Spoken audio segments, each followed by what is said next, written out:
الشيطان الرجيم بسم الله الرحمن الرحيم وَلَقَدْ خَلَقْنَا السَّمَاوَاتِ وَالْأَرْضَ وَمَا بَيْنَهُمَا فِي 6 أَيَّامٍ وَمَا مَسَّنَا مِن لُغُوبٍ فَاصْبِرْ عَلَى مَا يَقُولُونَ وَسَبِّحْ بِحَمْدِ رَبِّكَ قَبْلَ طُلُوعِ الشَّمْسِ وَقَبْلَ الْغُرُوبِ۔ اللہ تبارک و تعالیٰ نے سورہ قاف کی اس آیت کریمہ میں بیان فرمایا کہ بے شک ہم نے زمین اور آسمان کو 6 دنوں کے اندر پیدا کیا۔ ہم نے زمین کو اور آسمانوں کو اور ان کے درمیان پائی جانے والی تمام چیزوں کو 6 دنوں میں پیدا کیا۔ وَمَا مَسَّنَا مِن لُغُوبٍ، اور ہمیں تھکان چھو کر بھی نہیں گئی۔ اللہ تبارک و تعالیٰ اس آیت کریمہ میں یہ بات بیان فرما رہا ہے کہ دیکھو اللہ تبارک و تعالیٰ کی خلقت، اللہ کی کاریگری اور اللہ کا کمال یہ ہے کہ بغیر ستونوں کے ساتھ آسمانوں کو پیدا کیا۔ کہیں کوئی ستون نہیں، کہیں کوئی سہارا نہیں۔ دنیا والوں کو چیلنج ہے کہ اس آسمان کے اندر کوئی عیب نکال کر بتا دیں، کوئی شگاف اور پھٹک اور کوئی سوراخ نکال کر بتا دیں ظاہر کر کے کہ اس بنے ہوئے آسمان کے اندر، اس نیلی چھتری کے اندر کوئی عیب ہے جو اللہ نے بنایا ہے۔ اللہ تعالیٰ نے کہا دیکھو ہم نے 6 دنوں کے اندر زمین بنایا، آسمان بنایا اور زمین اور آسمان کے درمیان پائی جانے والی تمام چیزوں کو بنایا۔ وَمَا مَسَّنَا مِن لُغُوبٍ، اور ہم تھکے نہیں۔ اللہ تبارک و تعالیٰ کے بنانے کا مطلب یہ نہیں کہ اللہ تعالیٰ ہاتھ سے بنا رہا تھا۔ اللہ تعالیٰ کی قدرت کے لیے بس اتنا کافی ہے کہ اللہ تعالیٰ کسی چیز کو کہہ دے کہ تو ہو جا، بس وہ ہو جاتی ہے۔ کن فیکون، تو ہو جا، بس ہو جاتی ہے۔ لیکن اللہ کی یہ مسئلہ ہے کہ اللہ تعالیٰ نے دنوں کو، زمینوں کو اور آسمانوں کو 6 دنوں کے اندر بنایا۔ لا تأخذہ سنۃ ولا نوم، اللہ کو نہ نیند آتی ہے، نہ اونگ آتی ہے، نہ تھکاوٹ آتی ہے۔ دنیا والوں کو چیلنج ہے، 7 آسمان بنایا، ایک آسمان سے دوسرے آسمان کے درمیان کی دوری 500 سال تک آدمی تیز سواری سے سفر کرتا رہے تو پہلے آسمان سے دوسرے آسمان تک نہیں پہنچے گا۔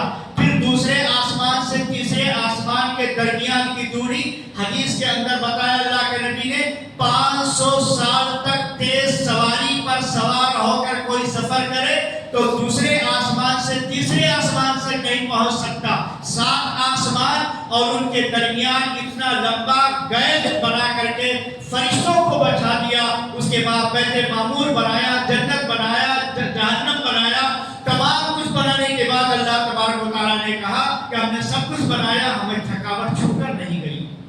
اللہ کی کاریگری اور اللہ کی قدرت کو دیکھنے کے بعد بھی اگر اللہ تبارک و تعالیٰ پر آدمی کا ایمان نہ آئے تو ہمیں اپنے ایمان کا جائزہ لینا چاہیے، اپنے ضمیر کو جھنجھوڑنا چاہیے۔ کہیں ایسا تو نہیں کہ ہمارا ضمیر سو گیا ہے، ہم مردہ ہو چکے ہیں، ہمارے دل، جسم میں، ہمارے سینے میں پایا جانے والا دل کوئلہ ہو چکا ہے۔ اللہ کے نبی صلی اللہ علیہ وسلم نے فرمایا کہ جب انسان ایک گناہ کرتا ہے تو اس کے دل پر ایک کالا دھبا پڑ جاتا ہے، پھر وہ توبہ کر لیتا تو اللہ تعالیٰ اس کالے دھبے کو دھل دیتا ہے، صاف کر دیتا ہے، یہاں تک کہ اس کا دل صاف ہو جاتا۔ لیکن اگر وہ گناہ کرنے کے بعد دوبارہ گناہ کر لیتا ہے تو وہ سیاہ دھبا اور بڑھ جاتا ہے، یہاں تک کہ وہ گناہ پہ گناہ کیے جاتا ہے، نماز پہ نمازیں چھوڑ رہا ہے، گناہ پہ گناہ، جھوٹ پہ جھوٹ، مکاری پہ مکاری، عیانی پہ عیانی، دھوکہ بازی پہ دھوکہ بازی کرتے جاتا ہے، یہاں تک کہ اس کا پورا دل سیاہ ہو جاتا ہے۔